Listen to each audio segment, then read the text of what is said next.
Welcome to my channel. আবার চলে এলাম নতুন একটি ভিডিও নিয়ে। আজকে জানবো ঘরোয়া উপায়ে জৈব সার বা জৈব সারের গুণাগুণ বা এই জৈব সার গাছের গোড়ার মাটিতে দিলে কি উপকার পাওয়া যায়। সবার প্রথমেই আছে জৈব উপাদান ডিমের খোসা। ডিমের খোসায় থাকে ক্যালসিয়াম।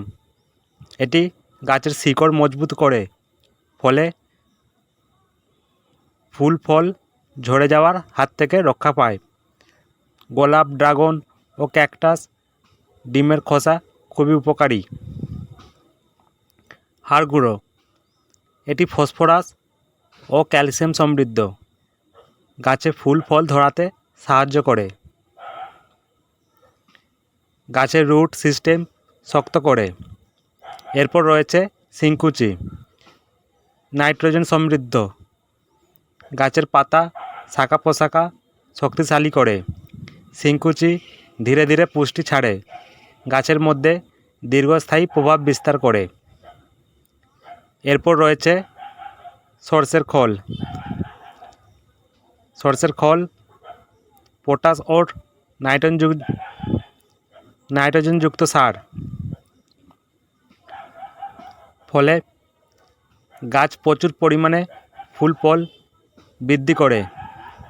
এছাড়াও পোকামাকড় দূরে রাখে, মাটিতে উপকারী ব্যাকটেরিয়া বাড়ায়। সাব ফাঙ্গিসাইড, এটি গাছের পাতার দাগ, পচন, গোড়ায় রুট ইত্যাদি রোধ করে। ফুল ফল পচে যাওয়ার হাত থেকে গাছকে রক্ষা করে।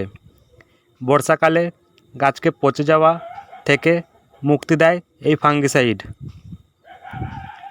এই জৈব উপাদানগুলো একসাথে গাছের মাটিতে প্রয়োগ করলে গাছ থাকবে সুস্থ, ফুল ফল হবে দ্বিগুণ। তাই তোমাদের গাছে বেশি ফুল ফল চাইলে এই উপাদানগুলো নিয়ম করে গাছের মাটিতে প্রয়োগ করুন,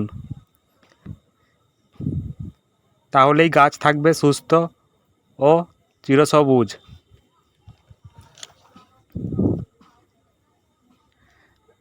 গাছে ফুল ফল বৃদ্ধির জন্য এই জৈব উপাদানগুলো খুবই উপকারী, কারণ এতে প্রাকৃতিকভাবে উদ্ভিদ বৃদ্ধির জন্য প্রয়োজনীয় সব পুষ্টি উপাদান থাকে।